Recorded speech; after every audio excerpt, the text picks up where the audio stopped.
Welcome back to my channel, Faceless Raw here, ang inyong host. Maraming salamat po sa lahat ng mga umantabay, nagbigay ng komento at sumuporta sa ating ginagawang FLM vlog series dito po sa ating channel.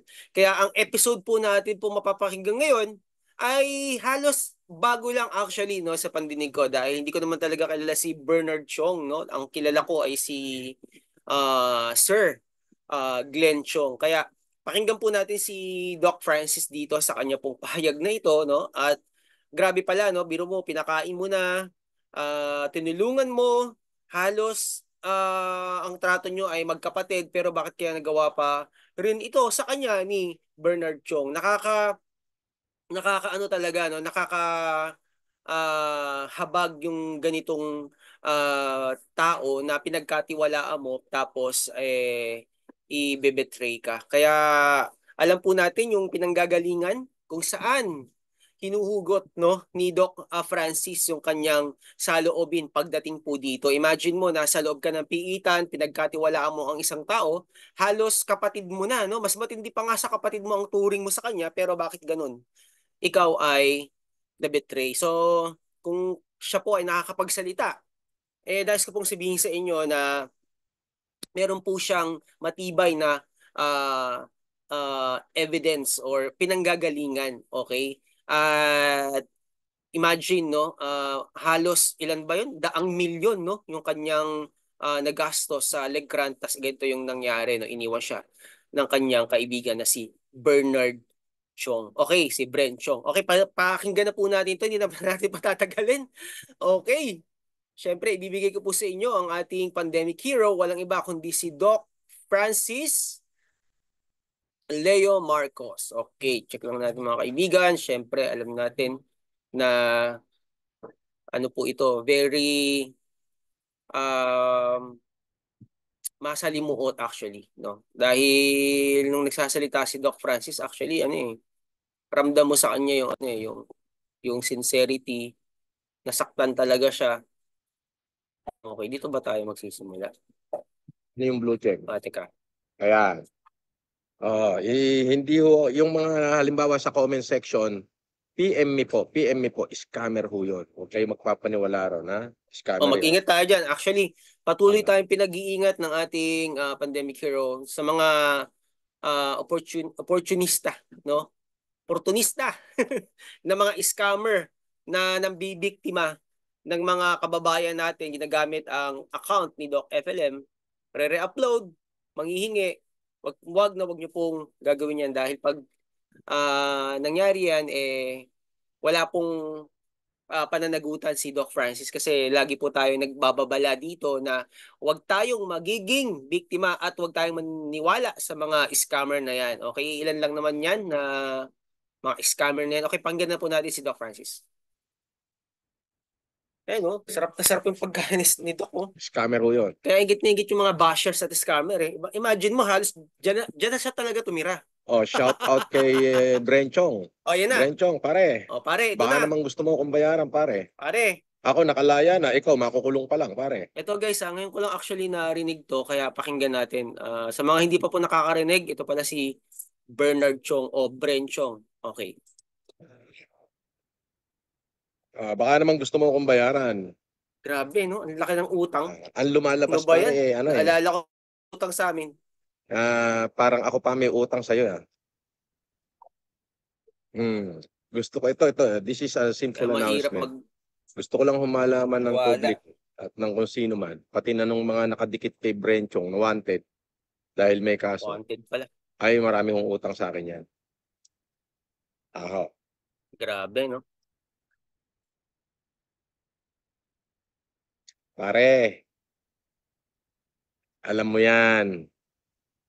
Madami ka atraso sa akin, pare. Ibinenta mo yung property natin nang hindi ko nalalaman, pare, dahil nakakulong ako, pare. Grabe. Matindi yan. Nasa Beverly Hills ka pala, pare. Huwag kang mag-alala, uhulihin ka rin ng Interpol dyan. Ay, nagusto ko kay Doc eh. Alam mo yung nasaktan ka na pero Hmm. parang masaya ka pa rin, no? Talagang pinipilit na Hmm. nakangiti. Pero Sabi ni Bobot, pare, 300K pa lang, pare, lalabas na ako, I'm good to go. Oo, sinabi ko yon. Di Mm. ba? Pero ang hindi nyo alam, daan-daang milyon ang utang niya sa akin. Bobot, baka naman isa ka sa mga bet ka ni Bernard. O putang ina mo, Bobot. Kung sino ka man, kung bet ka ni Bernard, daming utang Sino ka man, Bobot? nung lalaki mo sa akin. Kaya nga nagtatago eh. Di ba? Hmm. Oo nga, ano kasi kung walang kasalanan niya, magpakita siya, di Hmm. ba? Si Brenchong. Ah, Magbayad siya. Harapin niya yung yan ano. si Bernard Chong, isang sit-sit ko lang yan. Dati, isang sit-sit ko lang. Tiklop yan. Ah, ayun lang pare, sana maisipan mo akong bayaran pare. Binenta mo yung Legrand pare, alam mong ako naghirap doon at alam mong ako lahat sa akin lahat nakapangalan yun. Grabe, no? Ah, magaling ka pare, lahat ng mga tauhan mo rito na malapit sa'yo pag nakita ko sasapukin ko pare. That's Hmm. betrayal of trust. Pipitsarahan ko pare. Hmm. Pati yung nagtatago ng ano ko, ng mga sasakyan ko pare. Pipitsarahan ko lahat yan pag nahagip ko pare. Oh. Sabi ni Venus Benavista, akala nila mauuto nila ako. Oo, ang hirap po ng dinanas ko. Akalain niyo ako'y pinakulong nila ng 3 taon, 7 buwan, 6 na oras, 45 minutos, 36 segundo. Handaan pa ni Doc yun, no? Tapos ang sabi-sabi, ako daw ay tauhan ng isang Chinese. Gra Kaibigan ko siya, kaso dinambong niya ako eh. gra Mandarambong yan eh, si Bernard. grabe naman si Bernard. Nadambong niya ako eh. Pero ang lumalabas, parang tauhan niya ako. Hindi ho totoo yan. Ah, maraming maraming kabit yan dito eh. Maraming babae yan dito eh. Basta pare, kung marinig mo 'tong sinasabi ko, lahat ng mga tauhan mo na may kinalaman sa pagkawala ng mga property ko, hahagipin ko sila pare, pati ikaw. Mga sasakyan ko, yung pagkawala ng opisina ko, ng property ko, na alam mo pare na ako gumastos. Grabe.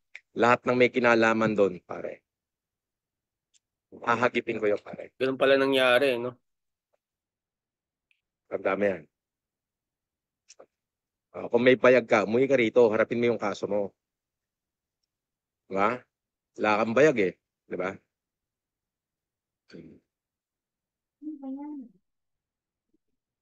Dapat kung talagang malinis, Diba? harapin niya. Yun ang pinaka-importante ron. At mali mo, ma-restore pa yung friendship nila, di ba? Hindi natin alam. Pero Sabi ni matindi. Jenny Malalim. Ibunya, "Sir please baka naman po, Malalim yung ano eh, no? Nangyari, no? Sa kanila. ka-boss vlogger." Ay, mag-iingat din ho kayo do'n sa ano, TV Bossly, yung Si TV Buslog Bossly. ah. Si Bosslog, naka ano na, nasa loob. No, di ba? Kasi kung ano yan eh, ganito yan eh. Kung ganyan ang ginawa Yung TV Buslog, ni mag-iingat ho Brencho, kayo. harapin niya dapat.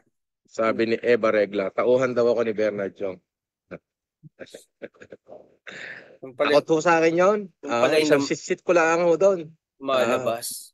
At hindi pa ho ako napakain nun. Siguro sa 1,000 beses namin kumain sa restaurant araw-araw, ako lang ho lagi nagbayad at hindi pa ho nagbayad yon. Paano ho ako naging tauhan, hindi nga ho ako napakain nun. Pero siya, masasabi kong pinakain ko siya ng 3 taon. Grabe, no? Hmm.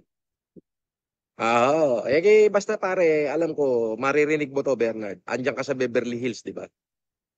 Alam ko maririnig mo 'tong sinasabi ko. Pare, lahat ng mga tauhan mo na may kinalaman sa pagkawala ng Legrand, ng opisina ko, sa pagkawala ng mga sasakyan ko na nakapangalan sa akin. Sa mga nagtatago niyan, hahagipin ko kayo, ipakukulong ko kayong lahat.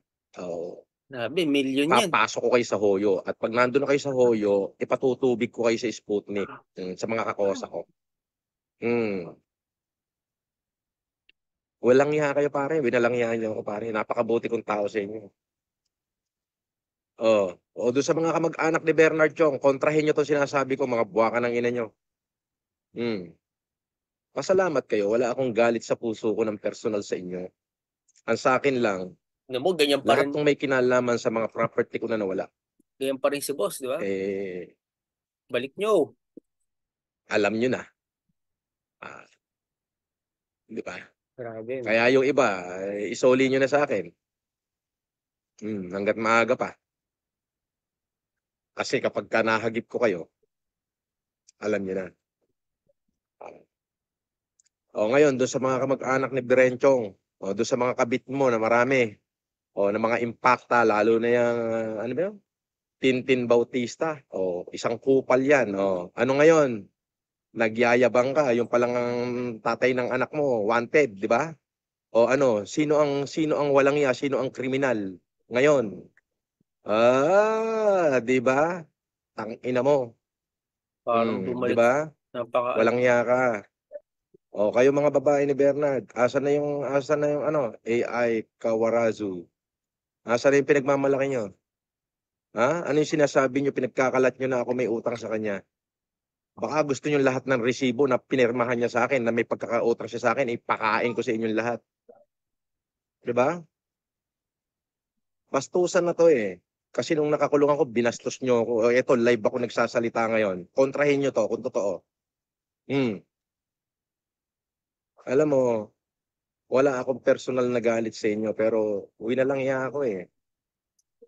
Hmm. grabe, no? Grabe. Sabi ni Bobot, bobo ka talaga, Bobot. Yung property, katulad ng Legrand pare, ako nagpagawa nun lahat. Nasa akin lahat ng resibo. At pumirma si Bernard doon sa admin na darating ang kanyang co-owner. Okay, may pinirmahan siya sa akin na yung Legrand, hati kami, ako ang bahala sa interior, which is hundreds of million. Nasa Grabe, akin ang no? kontrata ng gumawa ng Legrand. Though 180 million, nasa akin. Hawak ko.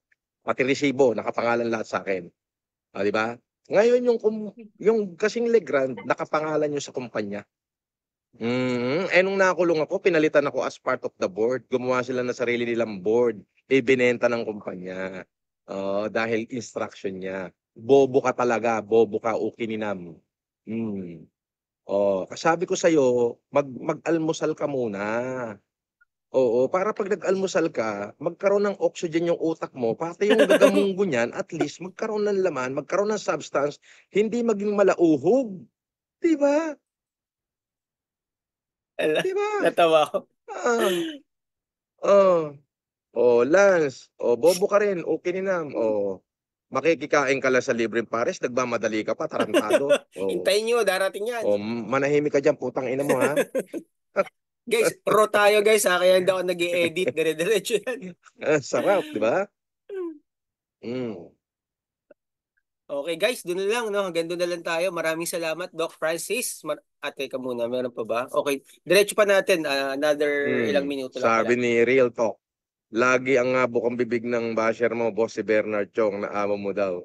At least clear na din po sa amin ang Yun! connection mo kay Chong. Yun! Hindi, kaibigan ko yan. Yes, yes. Kaibigan ko talaga.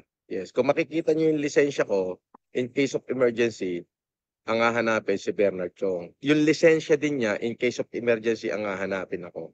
We are friends. Grabe, no? We used to be a very good friend. A man that Mag-best could friend na share sila, no? everything. Yes. Best friend, eh. A man that share everything, even women, we share together. Yes. Ay, hindi ako nagjo-joke dyan. Yes, ganun kami Matindi ka-close. pala, no? Isang pinggan ang kinakainan namin. Hindi ko lang alam nung nakulong ako bakit nagbago. Oo nga, ano ba't naman Nawala yung nagganon? Mercedes-Benz ko. Sino kaya Nawala nag-influence yung sa kanya? Hindi kaya siya yung tinakot R8 o ko ano na man? nakapangalan sa akin. Diba? Pwede yun, eh. Itinatago. Hanggang ngayon, sa LTO, makikita pangalan ko pa at hindi pa nare-register yung mga sasakyan ko. Hindi kaya siya... Dahil hindi nila maparegister. Pwede siyang ano, no? Yung Legrand, nakapangalan niya sa kumpanya. Pinuntahan niya ako, pare. Sabi niya, pare, ikaw na magpagawa, wala na akong pera. Ang laki. 1,000 square meter yung buong penthouse. Yung opisina ko nung COVID. Yes, ako nagpagawa noon. Ganun pala. Nasa akin lahat ng resibo, pati yung kontrata na ipapagawa ko at hati kami. So supposed to be the value nung buong 35th floor is 800 million, so may tig 400 million kami. Dahil lang nagastos ko mismo sa sarili kong bulsa, 200 plus million. Kaya lang, yung mismong unit nakapangalan sa kumpanya at alam ng Laki admin ah. ng Legrand dyan. Ngayon, nung nakulong ako, nagpagawa ng bagong board resolution, board lang yun eh. Ibinenta yung Legrand. Pinirmado ng president ng chairman, siya yung chairman, ako yung presidente, pirmado ng chairman at ng corporate secretary. Mhm. So nabenta daw. Yun Kuno. pala yun. Ah. So Nakakapagtaka, kaya ano? nga sabi ko, eto live to, hindi naman ako magsasalita ng live kung walang katotohanan at alam kong makakarating sa iyo itong live ko, Bernard. Ayan ang mensahe Pare lahat ng may kinalaman ni na mga Doc tauhan mo Francis. sa pagkawala ng property ko, hahagilapin ko sila. At kung may bayag ka, umuwi ka rito sa Pilipinas, harapin mo yung kaso mo, bayaran mo ko, buwa ka ng ina mo, pare. Seryoso si O, Doc. sa inyo naman ng mga kamag-anak ni Brenchong, kontrahin nyo itong sinasabi ko, buwisit kayo. Kontrahin nyo nga.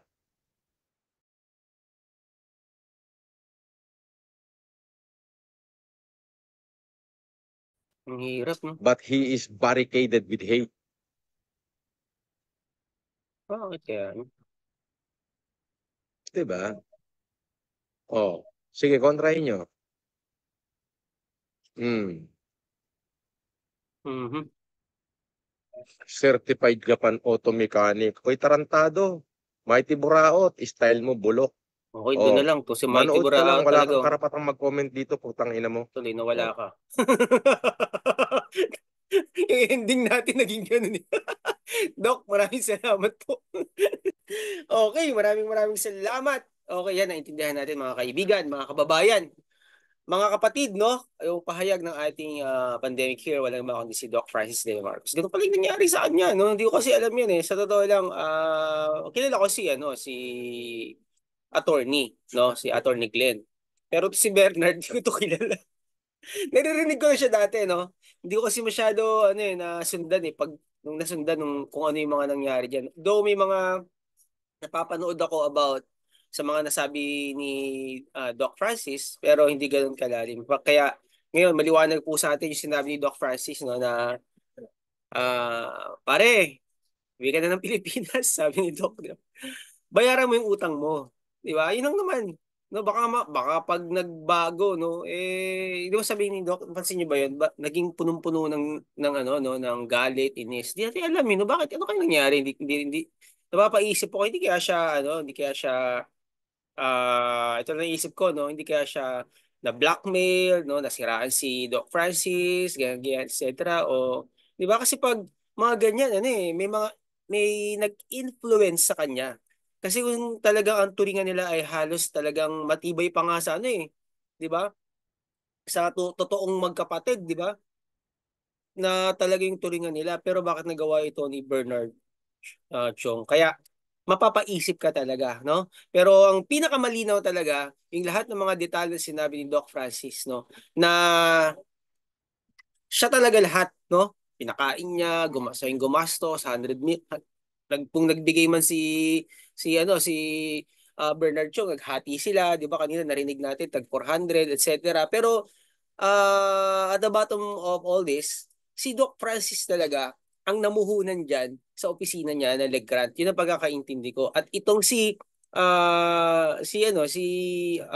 Bernard, si Brent Chong ay tauhan niya. Okay, baliktad sa mga naririnig natin na mga bashers, no, itong mga bashers na nagpapakalat ng hindi naman totoong mga news, no, mga fake news. Kaya ito, from the very lips of our pandemic hero, maririnig po ninyo na talagang seriously, no, yung mukha niya, makikita niyo naman yung pagbitaw niya ng mga salita at hinamon niya yung mga relatives ni Bernard Chong, no, kung naririnig nyo, pasubalian nyo yung mga binibitawang statement ni Doc Franz de Marcos. Okay? So, yun lang po mga kaibigan, mga kapatid, mga kasama, mga kababayan, at sana po ay naging malinaw sa atin ang lahat. At kung meron po tayong mga katanungan sa mga isip natin, malalaman po natin yan sa mga susunod na vlogging ng ating pandemic hero. Walang iba kundi si Doc Francis De Marcos. Kaya sa lahat po na nagmamahal sa ating pandemic hero, maraming salamat po. At nais ko po sabihin sa inyo na mahal din niyo po kayo. At syempre, salamat din po sa lahat na nagmamahal kay Faceless Raw. Kita-kita muli tayo sa susunod nating episode. Mingi po ako ng pasensya kung hindi po agad ako nakakapag-vlog. Minsan 2 days, ang matagal 4 days. No? Sana naman wag na umabot ng 5 days. Kasi nung dati 5 days ako hindi nakapag-vlog. Pasensya na, ay may tinatapos na po tayo. Kaya maraming maraming salamat po sa inyong pakinunood. At kita-kita muli tayo sa susunod na episode. Dito lamang sa ating YouTube channel. God bless. Bye-bye.